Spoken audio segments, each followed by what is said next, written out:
I am Sherry Naudine, owner of Collegiate Sports Advocate, and my favorite co-host, Dr. Jackie's here tonight. Jackie, any introduction thoughts here tonight? Yeah, so first off, if you don't know me or you're listening on in for the first time, I'm Jackie Wins from New Jersey, former D2 dual athlete, very invested in women's sports in total. But I'm here today, and I'm here with Sherry every Monday to talk softball because of the growth of the sport and the investment of this sport. While I'm an OU fan, I'm a women's sports fan first. So just here to contribute and talk and see what's going Awesome, on. love it. And feel free to stay on mic if you want. I'm just going to roll with what I've got for you guys tonight. And this is shocking. This is actually ahead of last year. Last year, we had about 67 at this time. We have 92 commits on the board in class of 2025. So what I've got pinned on our Collegiate Sports Advocate CSA underscore athletes page, you can take a peek there. However, you can start to see some trends, and I'm just going to go through. I sorted them by the university this time, and this one was a surprise because usually Baylor's a little slower. At least they have been the last 3 years that I've been watching preseason ever since the COVID turn. And I think what's happening is you're finally starting to see through the clutter of the 5th years and the 6 years and being able to get a better evaluation of your talent pool. And Baylor came strong. And I wish these people, when they would post their commitments, would put their position. Even if I try to dig, it's just a lot of extra work. So I skipped it. But Baylor pulled in a Impact Gold and a Buzz and a Texas Titan, which we've actually played that team quite often. So, and that one is not only a middle infielder, but a left-handed hitter with some speed. So that's also unusual at this time of year. And some of my thoughts to it is, they get ahead of it. They know who they're looking for, and this is always my plea to the 26 and 27 classes is you got to get out and you've got to get that evaluation. You've got to get enough eyes on you. You can't just hit one layer of the sport and think that that's where you're going to reside. And so we do into season conversations with our student athletes and redirect them constantly. But then you've got a couple mid majors that came in here. We had a late Boston College ad here tonight, which is a big kid from this area. But Clemson's on the board. They pulled a pair out, and it looks like I'm assuming it's a pitcher and then an outfielder, infielder from Tambora and from Team North Carolina. So very regional picks. And I'm starting to see a little bit closer to home, especially on this first round of picks. And then, Yeah. okay, Oh, no, sorry. Go ahead. please. Oh, I was just gonna say, I feel like I remember was it on your call or mine? I can't remember, but the Big 12. Yes, it was opening night for the 2025s. I said the Big 12 was doing pretty well. And I think you're starting to see a little bit of that with a bunch of announcements from Texas. Oklahoma State has been rolling in, right? Oklahoma had its early announcements as part of the cycle. But you are seeing the regional aspect of that area, right? Whether it be Texas, Oklahoma, and those areas start to pop up a little bit. I'm interested in what you're seeing, Sherry, from like the SEC, more deep South schools, Oh Alabama, yeah, they're coming. LSU, things They're like that. coming. I'm going in alphabetical order at the moment, seeing the pairs coming up. So Duke only has one on the table. Now we know that the Duke family had some extraordinary health issues that we were all praying for this year. So I don't know how much recruiting really happened. However, Duke's a legacy team with a lot of talent that's attracted there. And I think she's always done a good job for many years ahead of time identifying who they want. So we'll see how that turns out. Couple mid majors in there. I'm actually shocked by this one. I've only seen one Florida State on the books. And in the class of 23, our first kid went off the books at 1201 to Florida State. So, and she's there now as a freshman. So I'm a little shocked at that one. And then I was way impressed. First time ever, I've seen Georgia Tech four on the books right away. Now, they've got a new recruiter that comes from Texas. When you look at the teams, though, there is one Impact Gold, and actually two, no, one Georgia Impact, one Impact Gold out of Texas, and then the other ones are local. So they must have really dug in and dug deep, and that's a right-handed pitcher, a catcher, infielder, and where's my other one? And a middle infielder. So that's pretty impressive. I'm circling them on my sheet, and if you're not following along, you can click on my page, my CSA. Um, I think I've got it pinned up there. It's not sorted in the way that I'm reading it, but you can print it out and sort it your own way. Then the next one that actually blew me away is the Big Ten with Iowa. Iowa's got four in the books. This is the first time I've seen them come in so strong. And again, I'm wondering if with a new assistant that came out of Southern Miss, if maybe he's brought a different aspect of knowing the marketplace and being able to bring him in. And they're actually another Impact Gold. Impact Gold had a very strong showing this summer, and obviously some strong recruiting results here. I'm just going to interject on the Iowa. I did hear out of that camp over there that they had a really good successful recruiting weekend. Whether that be with the football game and the overall whatever they did on there, that whatever changes that they made was really hit home with the recruits. So Ah, I think there's a lot of programs, reevaluating what that experience is like, and not just a weekend to hop in a uniform, but really experiencing what it's uh, about. So interesting to yeah. see the Big Ten overall sort of step And up. I think you're right on it. I think they're putting on the shine. And they got two right-handed pitchers, one from Impact Gold, one from Lady Magic, which is a big team out of Northern California. Then Ohio Hawks and Fury Premier, which is usually out of Tennessee. So kind of interesting to see those. And I don't know if you saw it, but I think we'll get to Wichita State. But I think they did an amazing job, very similar to UCLA, where they did a lot of pre-work with a lot of content, a lot of photos and a lot of glitzy videos saying, I pick you, Jackie, and we want you. And just very impressive. Pre stuff on September 1st that really showed the value, right? I've always said this, if these coaches show value, it doesn't matter if your school's ABC. If you show them that you like them and that you're invested in them, boy, it's a real head start. And then the next one, I was a little surprised, Kentucky. And I couldn't tell if, and any of you that know these kids, that know their positions, Kentucky's got a Southern Force kid and a Top Gun outfielder, which kind of surprised me. I don't see a pitcher on note yet. And usually the big schools go with the big pitcher, catcher, shortstop, big hitter.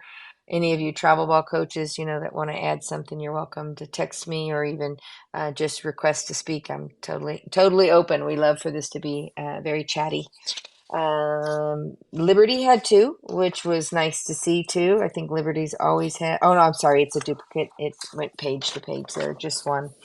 Um, and then let's see who else had a couple. Mississippi Light is light. They only got one. Mississippi State, I really think they got to get out there and be aggressive and really go after the right ones. And then Nebraska, they came in with two. They got a left-handed pitcher on hook and another Nebraska Gold. And again, couldn't figure out her position. But new coach at North Carolina State brought in three right away. And I don't know if they were previously on their tail, but it's LLG Corn, which is out of that area, Georgia Impact, which would be a typical recruiting destination. And again, positions, I'm pretty sure when I looked, they were middle infielders, one for sure outfielder, but interesting to see them very aggressive, right? New coaching staff getting in the game, having to come in and fix things up. And then on your space, Jackie, we talked a lot about the Oklahoma ones. I mean, four strong. Interesting though that they're pairs. I'm wondering if these were double deals or hey, I want to have, my right-handed pitcher and a catcher. You got two Stith, Orange County Stith, Batbuster Stith, and two Aces, which Aces has always been a fine program in the Midwest. So those are huge. Any thoughts on those, Jackie? I think that there are definitely connections between a lot of them. And I think when you get into that circuit, right, there's especially that part of the top 25, top 50, a lot of the girls know each other, right, from the different parts of it. But I think that there are natural connections. I don't know if I would say I wouldn't put money down on like deals and things like that. I think that you're naturally inclined, right, to go potentially where you know somebody else. But um, I think that there was opportunity for them to go elsewhere, which I think was really interesting from our camp, from the outside looking on in, is that not all of them were 100% going to be Sooners. And so I think whatever Patty did to close the deal, and show them what it's all about. I think that's what's most impressive about it, because I think that there was definitely some questions in some of them if they were going to come here or not. And then it happened to be so, but just an amazingly talented crew. Not surprised, that we have the pitching staff when you have Jen Rocha on staff. It does help, but I can't there's not much to say when you're doing well and you have a good culture. It can provide that, but to sustain that, I think that's what makes this so interesting. Oklahoma's not slowing Well, down, and so maybe, just a de- thought here, maybe because of the partnering and that maybe she saw some connections, motivational, kids that get along. I've also seen it be the opposite, where they recruit two kids from the same team and they maybe weren't best of friends, maybe have some, ways that they deal with things differently. So that's sometimes a risk, but I have a feeling these are good relationships. Obviously, top talent level kids, and then right below them, Oklahoma State, 5. And I'm really, really shocked about this one because, he's one of my faves, as Jackie knows. And, we see him out there a lot, but I honestly didn't see them at too many events. And when I did, they were watching that Jacoby team. And so sure enough, you got 2 off that Jacoby's, maybe that third one even came off of there. And then Oklahoma A's was right up there. They have a big time pitcher that's a year below, but really carried that team. But very, very talented student athletes on that team. I got the pleasure of watching them several times. Go ahead, Jackie. I saw when I was looking at Oklahoma State's commits, it looked like they had long-standing relationships with almost every one of them, which is probably what Kenny does best, is relational connections. So the fact that he was able to pull those in and really build that relationship over time, and grab them. And when I looked back, I saw that was pretty marquee him. But yeah, they're doing Yeah. well, and I think that this is good for Kenny in that program. I think there's been a lot of turnover and things, and having a solid high school class is good Yeah, and for I him. think you hit the nail on the head with the relationship piece because everybody I've ever seen that, goes to his camps, they come back, oh, they just love him. He has that charisma. He does a great job with that. Then I also want to mention that we've learned along the way is the in-state tuitions that and the different type of packages people can come up. You can afford to keep, and there's motivation to keep your in-state kids and give a little bit more. So I have a feeling some of that is happening there because I can assume that the Madden kids are local kids. I can assume the Bomber kids are from Texas, and I'm just curious, asking out there if anybody else knows if there's those cross state transfer waivers like some of the Western schools have. So, it's always interesting to see. I don't typically myself get involved with the deal making. It's not our role. It's usually happens, with the family and the university, and then maybe the head coach, but usually we don't get involved with, negotiating. So it's always interesting to hear on the backside. So nice to see a couple of mid majors from around here. And I know Sam Houston got one of the ones I know he was talking about. He does a great job of recruiting. He's very aggressive up front, knows exactly who he wants, doesn't typically go off and try to get a kid that's, way out of his league. Like he doesn't waste a lot of time doing that. So he's always one that has impressed me. And there's other ones in between here that are singular. I'm just kind of going after the duplicates just to strike some conversation. And then, Texas came in. Texas came in strong, and I've got to go clean up my spreadsheet a little bit because a couple places I put Texas, and then a couple places I put University of Texas. So I'll do a little cleanup after I see it here in print. But you've got some strong. kids. CSA just got one that's a Texas Glory kid. That kid is just special all the way around. She went off the books today. Just an amazing young lady. So, quality of character, quality of talent. I mean, that was just a pristine pick. So we're excited for that. But the other ones, I mean, just definitely. Um, Texas is not shy here, even though they've only got three in the books. I think they've got some absolute impact players out of Texas. So interesting, because they have a great, or they had a great freshman class, now sophomore. That headed in there and really sealed the deal for their program this year of what their future is going to look like, which is very high and talented. So to have this class coming in and supplementing them as this now sophomore class grows, is really really interesting. So I definitely see Texas as they enter the SEC, building to get ready for that gauntlet of a Yeah, schedule. and I don't know if I misspoke on North Carolina, if I was speaking about University of North Carolina, but North Carolina State also has a new coach, and they are the ones that took down those three. The University of North Carolina also has a new coach. They have two on the books, but I'm pretty sure there's a third one there. So that will be interesting to see. And again, teams, local in that area. So those pairs are there. That there's three at Texas and UNT North Texas. It looks like they've got three in the books. Um, and local kids, so I think they're safe when they're committing locally. And they, like you just said with Kenny, they've grown up knowing each other and being part of it. They get to know the culture, they get to watch the parents. Man, I've had some parent stories this week. And I'll kind of switch here unless you had any other thoughts on the list, Jackie. I have some notes of things I was going to share from a recruiting perspective. Nothing right there right now. So go ahead and take it Awesome. away, and then I'll Yeah, and interject. I always like to say to everybody listening, is this is just the third week. And I know you travel ball coaches on the line. We scratch our head because it gets crazy. The intensity. I've got seven that are on my books working the process. So it is just intense because half have, a lot, and some have a lot, and then some have not much but redirection and getting restarted, and they see these big things come off the books. And I had feedback from a potential new client today. Oh well, we had so much interest 2 years ago. Well, that's kind of a message if you had a whole bunch of interest 2 years ago and they didn't come.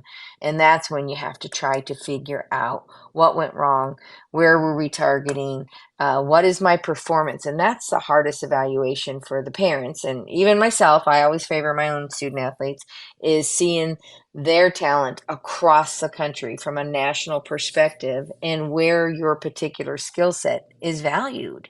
Maybe it's not that much. So I want to insert a thought here and keep you thinking about this. They're not necessarily spending all of their money right now. They've got a situation where, the big schools are going to go after what they call the must haves. They've got to have these certain student athletes. They can't miss on those big ones. But a lot of them don't even talk about their money spend until May because they don't know who's staying. They don't know if they're going to get hit by the portal bug. They don't know if they're going to get hit by the injury bug. So this happened last year with the mid majors and the middle programs getting a little bit more aggressive in summer, coming out the gate knowing exactly what they needed.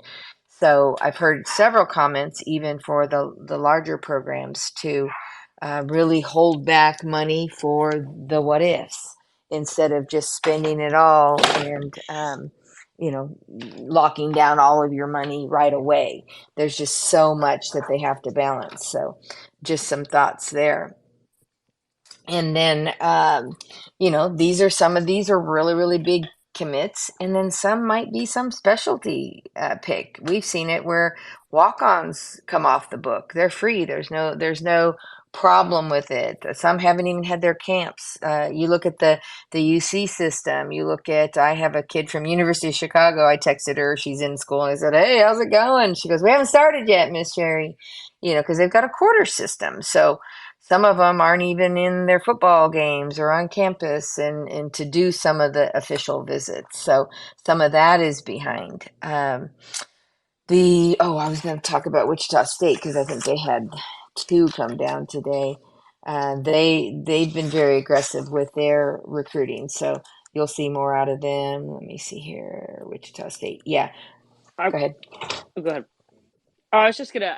I was gonna about to just switch the gear a little bit and sort of. I know you talked about Florida State, and them only having the one recruit. Their one recruit is a very highly touted recruit, so I'll give them that for sure.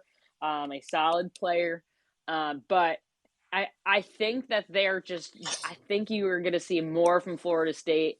It's almost like it's boiling. It's ready to go, but it just hasn't been announced. And additionally, really interested because they keep things so close. UCLA, I mean, notably always locked down in the recruiting process and where they go and what recruits they get, especially based on their location in California. If it's more regional, based, or because they're going into the Big Ten, are they branching out? I don't know what their strategy is because they are so, close to the best, but Yeah, interesting. and with all fairness, I've only seen like one Arizona. I don't even see Arizona State. And I think you're right. I think the slow and steady approach is there, but you also have to remember they know who those talent layers are. And if you're going after one of your highly recruited student athletes in the country, they don't just have one opportunity.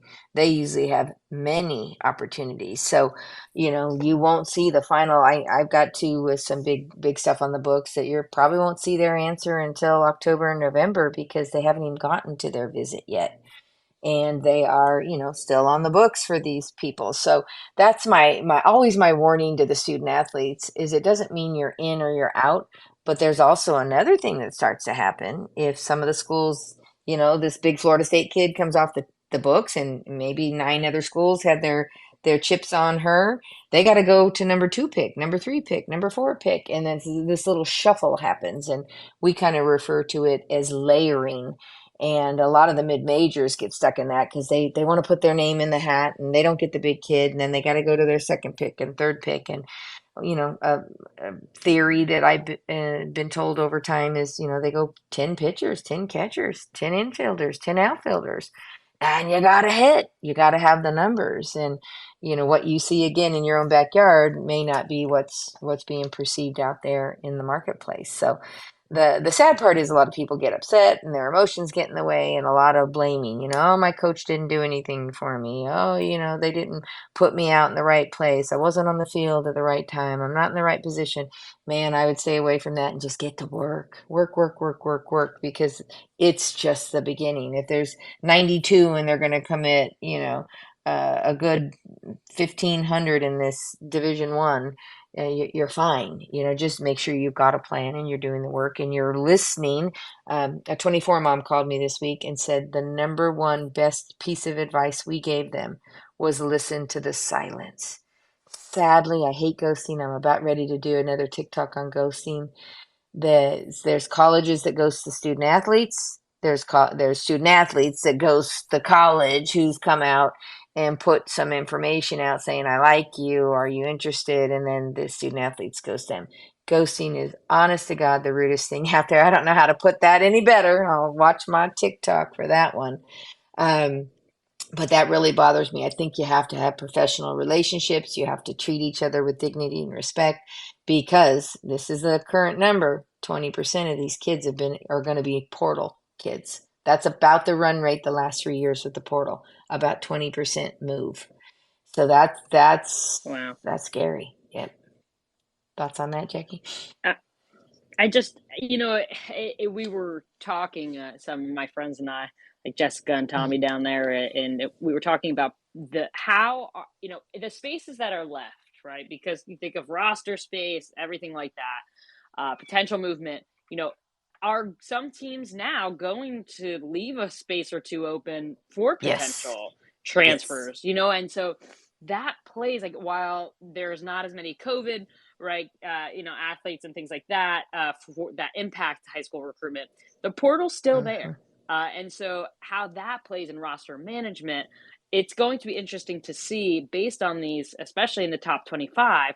How are they Yeah. carrying, right? As student athletes, how does that Yeah, impact them? definitely. I'm seeing that they keep a little bit of money behind, or anticipating somebody not making it. And that's the other part people need to understand. Just because you're on the team doesn't mean you're guaranteed to play and you're not guaranteed to stay. And I think that matters by division and by school. So don't quote me 100% across the board. But man, I always warn you that you're getting the opportunity to earn the opportunity. It is not a given that it all works out the way you have planned, especially a freshman going into a big time school. You got to be a big time impact player and keep your mindset straight about that. So, that was great insight, Jackie. Some shockers that I've seen out there are not shockers as far as who their picks are, because I'm always in awe of how well they really do their job. But I'm going to tell you, the best recruiters, they are on the street, they are watching, they are interacting, they're watching from a far fence, they're watching from behind the fence. They are not engaging with the crazy parents, and I'm loving it because, man, they don't need it. I had one the other day say, I can't risk my job when I have, and we call it an icky feeling, when something's not going right and it's, there's just too many red flags coming up. Just because you verbal doesn't mean you get to keep the verbal. Or worse, I've had this situation uh, more recently than I ever expected, is your grades. And I talk about ACTs and SATs. I don't care how much the NCAA says they're going to waive it. Your GPA, I did a TikTok about that one. Could we have a standard GPA? It's like a freaking robotics exercise to figure out how the transcripts read. And it is not looking good for some of you that are hiding your test scores or not taking them early enough or not getting your transcripts. It is causing concern. And one coach quoted me, I don't need to worry about her academic eligibility on my roster. I have bigger things to worry about. I need them to take care of that. So, big warning out to you guys about the test scores again. And anybody with my service knows I'm getting you PSAT and PACTs, and y'all are still hiding them. Oh, well, it wasn't good enough. It was the first try. Nope, nope, nope. We've had TikToks and podcasts on this subject. It is so important. They are passing you up if you do not have those numbers out there. Your talent has to super exceed it. And then my biggest message on the end is when you get there, it is stressful because you've been misplaced academically for your ability to compete in the classroom. And that's a struggle. That's when you get the pressure. Any thoughts, Jackie? You're the educator, Dr. Jackie. Yeah, I mean, it, it all comes down to being an asset and making yourself as marketable as possible.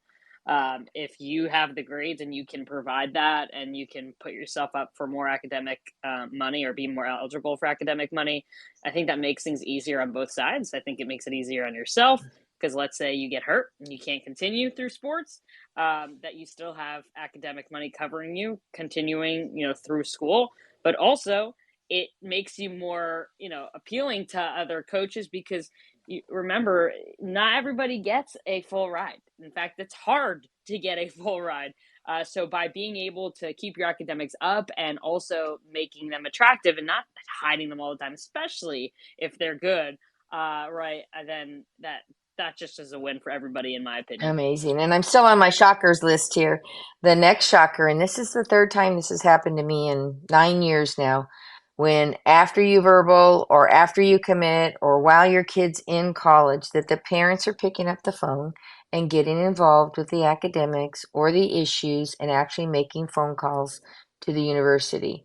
And I just can't tell you enough, parents, it's time to teach your student athlete the business side of it, the language. If they have to call an academic advisor because of something with their grades or their test scores or to figure out the offer, those are all things they got to go back to their college coach with first. Then it asks them for advice on how to handle it. But just randomly calling the college, and I'm with you, your kid is under 18, they need some assistance, but man, it has never worked out. I am on pins and needles on one right now. So you just, man, it's time to teach our student athletes to make it on their own. So I talked about the improvements a little bit about ghosting. I try to teach communication skills. I'm still baffled. We have a texting service, we have a emailing service, and we connect with our athletes weekly, and I'm still missing that depth of communication. They seem so overwhelmed and so many methods of which to communicate. It's really, really difficult. I'm going to promise you, student athletes that are great communicators, that can follow systems and protocols and expectations and are coachable even with the little things, you're going to make it farther than anybody else, because this lack of communication or lack of being coachable in any kind of process is going to be a behavior that gets evaluated in the recruiting process, in the student athlete's value, back to Jackie's language, their value on the team. Nobody wants to be that annoying student athlete. They can't, they ask for things to be done and they don't get it done, and you just grind on your college coach. They're there to do other things, not to babysit you for little things you've got to complete. So and Jackie, just pop off anytime you'd like. You're off mute. And anybody else, I would love for you guys to go make sure you're following both myself and Dr. Jackie. And if you have any thoughts or comments, you're welcome to raise your hand or send us a text or put it up there on the space. But love to hear you guys' thoughts or ask specific questions. This is another one I saw this week. And I try to really follow the offers because, again, I've got 70 that are in the process.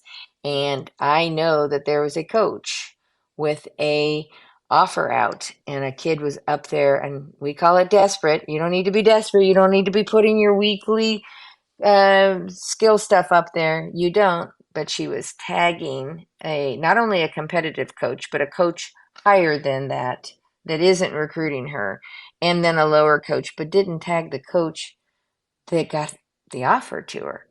I just don't know what kind of message that's sending to the coach at the offer. So I again, I'm not a big tagger of college coaches because I think you're mismessaging. Anyways, it's too much about marketing. If you don't understand about marketing and positioning and the depth of the business part of recruiting, man, give us a call. We'll be happy to help you understand what it all means. But to me, that's just common sense. If you've got an offer in your hand, this one happened today too. I discussed it on my staff meeting. If you've got an offer in your hand and you're still out there barfing content and begging for something more, I've used this language for a long time. Bigger does not always come later. Bigger is usually up front. What is bigger to you? You've got to describe what it is that you're looking for. And why would you go down that far to get an offer if it's not in the lane of what it is you're looking for? So you've got to have a much better insight. It can't just be, oh my God, they have a football team. I want to go to a school with a football program. I hope, Susie, I hope you're laughing, Susie, because we hear that more often than not.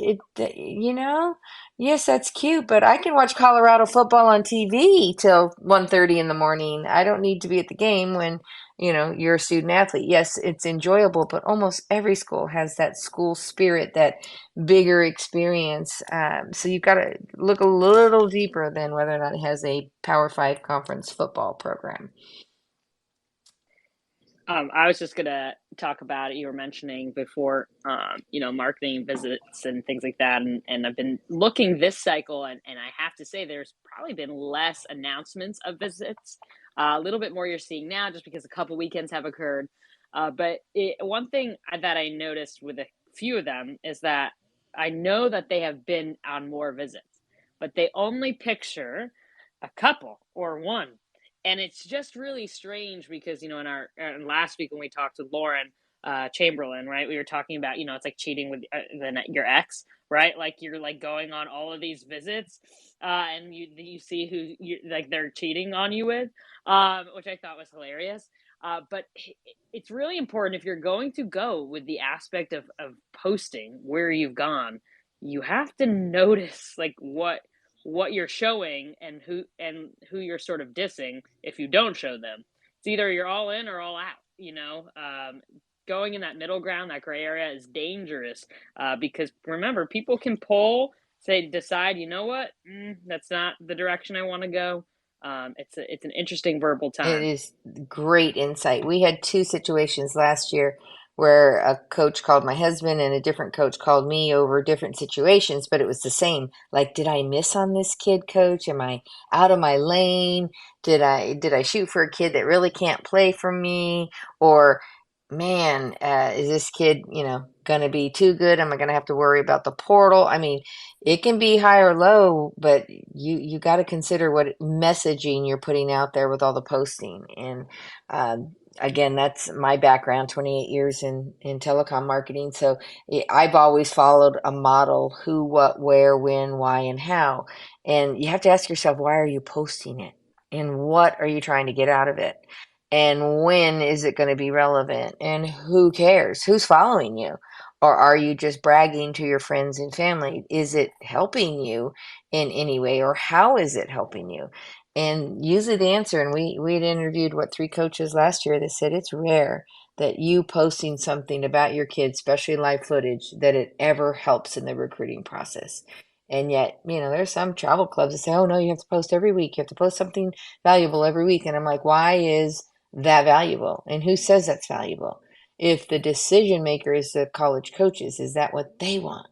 And then, I've had some of my own student athletes come back and go, well, I was at a camp and this coach said, oh, no, no, tag us.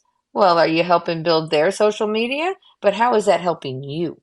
Is that helping you? Or are you so good that it makes them look good?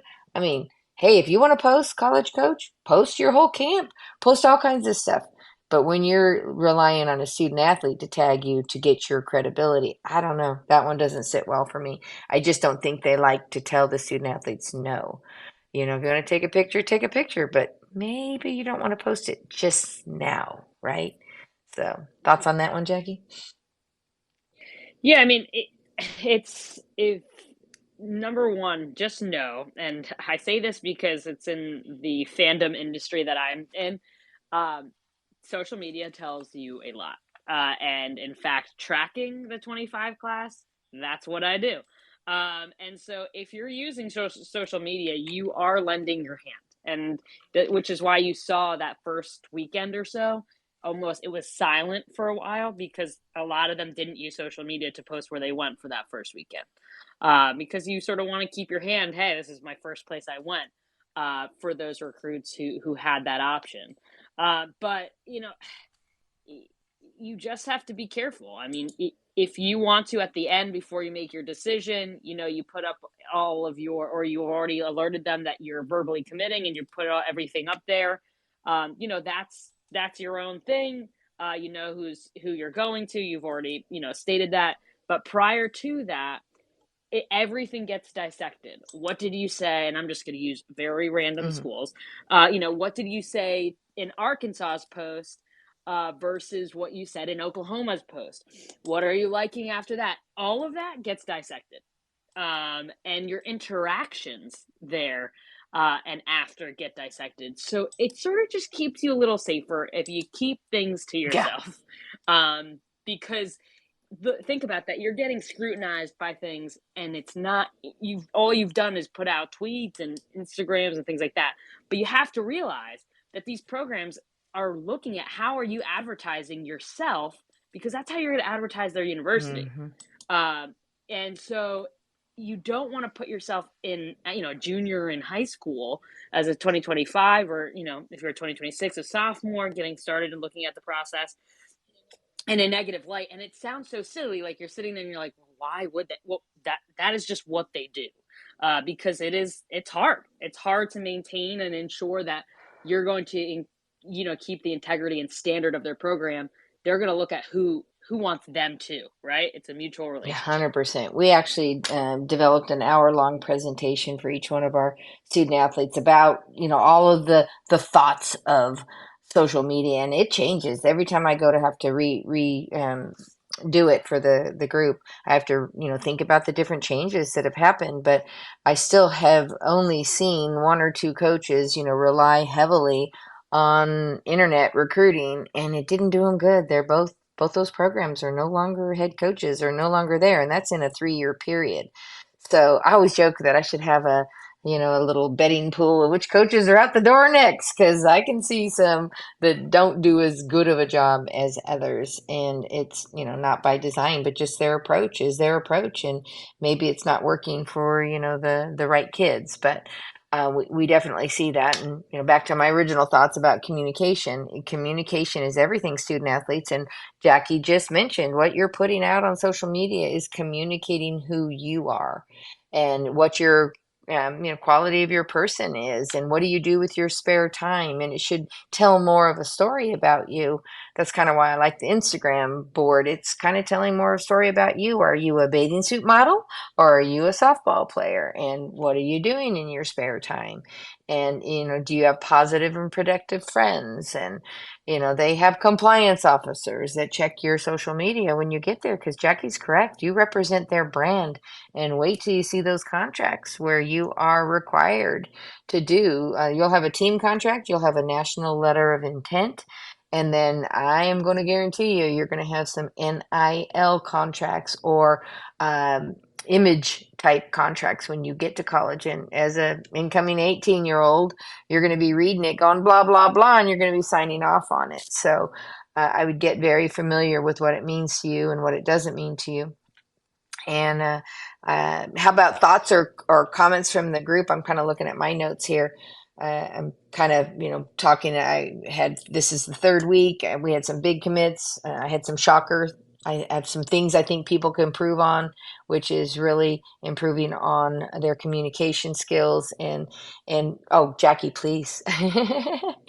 No, I got a question, so that's why I put the hand up, because it's not coming from me. It's coming from the Awesome. audience.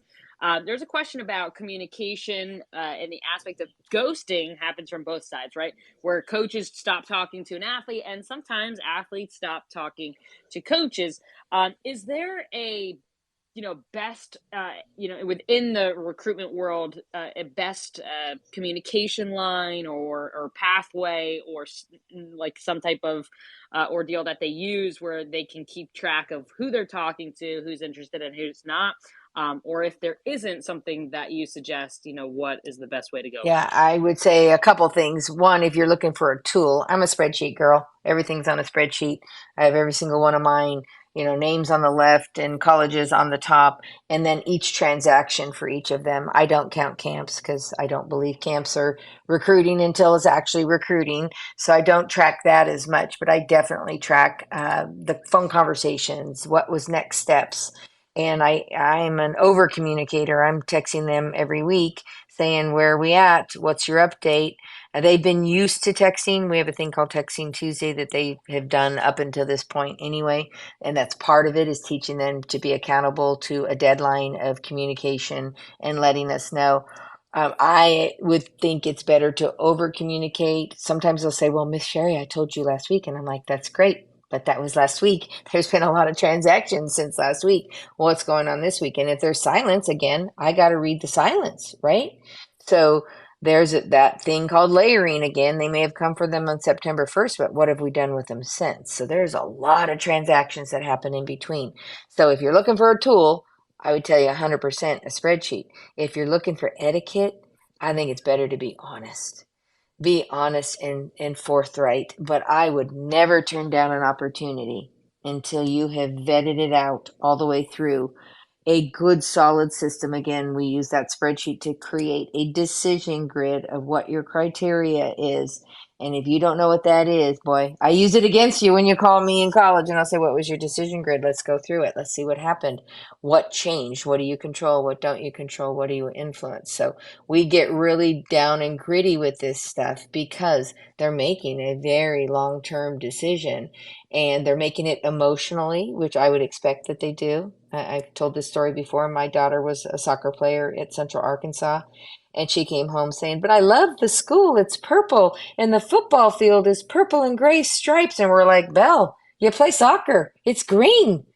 And she just couldn't get over this purple university with purple flowers and gray and purple striped football field. And we're just like, what the heck?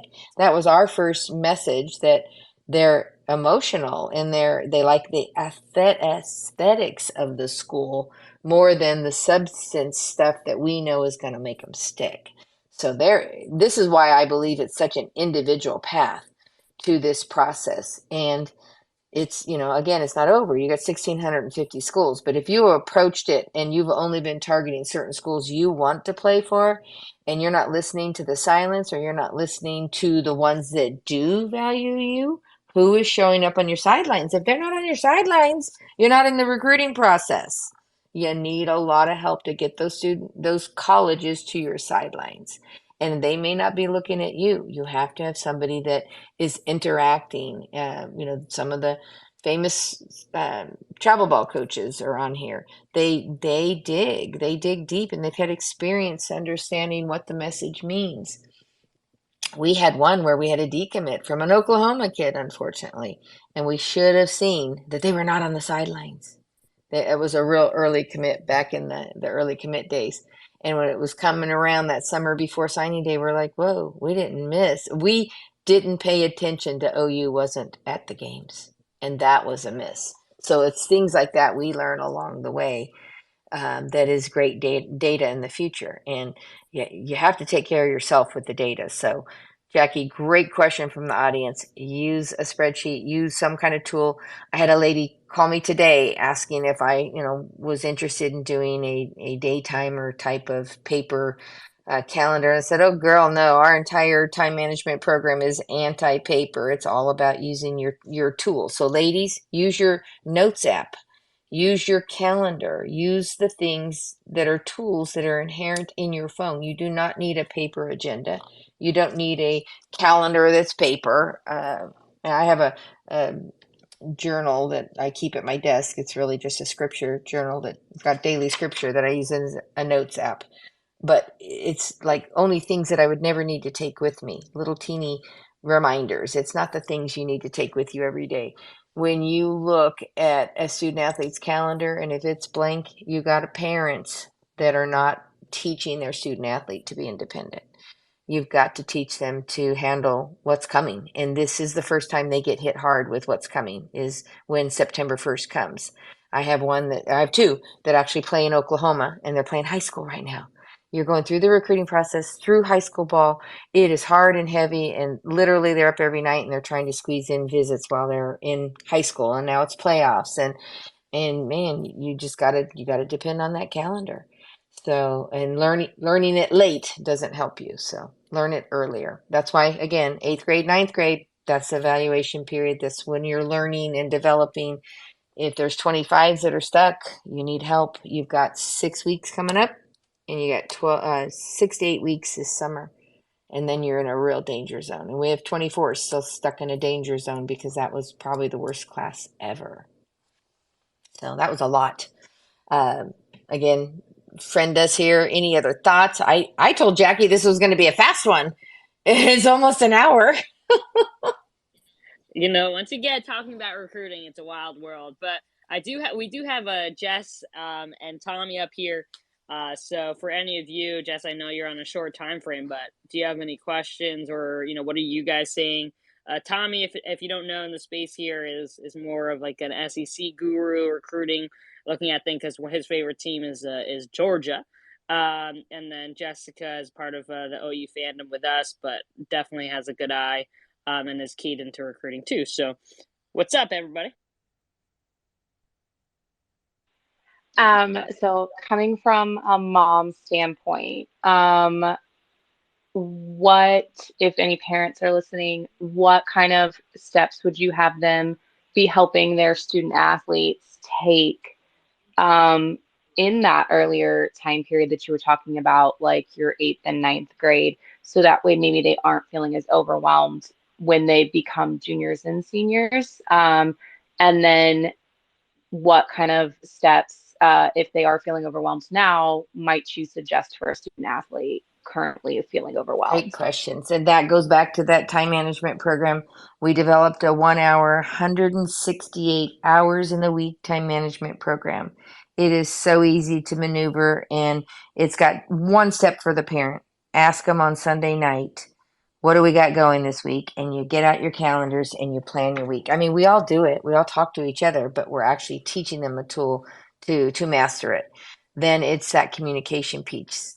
Again, why we do Texting Tuesday is because we're requiring them to check in with us, learn to communicate, learn to be accountable, and it starts to take the pressure off. So when it does become a crisis, they're already very conditioned with these skill sets of learning to communicate, learning time management, and then accountability. Those are the three pillars that we built our company on. And then literally every single time we roll out a life skill, it has something to do with those three skill sets. You can't do it for them. You've got to give them the tools. And so that's some of the basis of the foundation of what we've done, Jessica. Thanks for asking, friend. I never get to talk about this. What you got, Tommy? I love it. Tom, I think Tommy may be able to speak, but sometimes he's in and out. But I will say this: Georgia is one of those teams that boils long. I know we've talked about many different programs, but opposite of like the OU approach this year, with the top of the world going quick here, and they have their commits. Georgia's the opposite usually. They're the long standing throughout the process, and they usually build a decent class. Tony did a great job last year. And I suspect the same this year. But they're interesting to watch. So excited to see them in the SEC and what Yeah, they I do. think I said it on the other space. They're one of my favorite recruiting groups, and I told them face to face at the Patriot games this summer is they're literally one of the best recruiters out there. Just the way they approach it, they're targeted, they're very in your face. You know they're recruiting you because they don't miss a game. They are there, they're engaged, they're watching the family, and you're correct. They were slow when they took Paisley Allen last year, and she's one of the best in the country. Tommy, I see you, my fellow Bulldog. Yeah, my service is in and out, so y'all may lose me. I just wanted to say hi. Also, yes, as a Georgia fan, it's kind of nice to hear the perspective of how Tony and his coaches do it, because really, as fans, and I think this can't be understated or overstated enough, rather, is you don't really know how your coaches are functioning. A lot of these coaches in social media, they'll tell you what they're doing. They'll be the tweets, and the tweets are amazing. And that's not shade before anybody thinks anything. I really love the way that uh, Patty Gasso really fires up, Sooner Nation with her tweets, and she lets them know. And Tony's kind of got his trademark gift that he drops of the bell ringing in Athens. So, but it's nice, kind of for me as a Georgia fan, to hear how they are out there, because as a fan who's watched a decent bit of Georgia the last couple of years in person, they're a very muted staff in person. They're not one of those really loud, uh, over the top groups, and it can make them a little bit tough to read. So, yeah, for me, it was kind of nice to hear that. I'm super excited about where we seem to be headed. I do know that they had some kids commit this weekend. I don't know a whole lot about either kid, but super excited for anybody that decides to be a dog. And yeah, kind of hoping we get some more. Told Jackie there's one out there that I want, but Well, a that's reminder, Tommy and Jessica and Jackie does this for me. If you see commits on social media, any of you that are listening, if you see them, hit me up on text, hit me up on my DM. That's the only way I build this list because I only got one Georgia in here from the Beverly Bandits. So if you're seeing more than that, send it over to me. All the eyes are better. It's such valuable information to you, the student athlete, for the next generation. I know a couple of mine are on here to understand the business side of it and the positioning and making sure that you know what you're doing. It's not just softball. Jackie said it well. You're part of a valuable business. I think one of my TikToks I researched this week, $37 billion business is sports recruiting or sports, youth sports. That's crazy. And so if you don't understand the maneuvering and the decisions they make, it's not just all about your cutie, your little darling daughter. And when you get hired, you have been given the opportunity to earn the opportunity, and you need to return the value on the field and to their program that they've invested in you. So that might be a good way to end, Jackie. What do you think?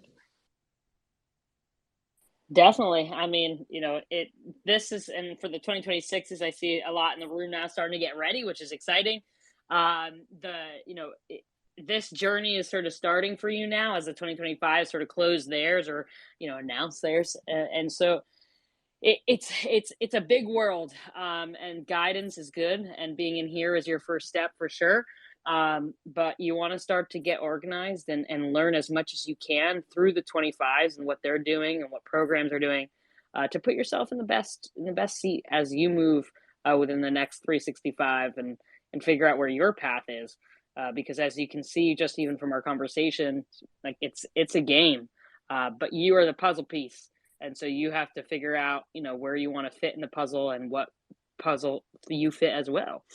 So it's an interesting aspect, but it's what makes this unique. It's what makes the growth of the sport so awesome, that there's opportunities and NIL now, and also to get your education, and more programs adopting softball as one of their varsity programs. So sport's bright, but that means that it gets a little bit more challenging as you navigate. So, I'm excited to see where this goes.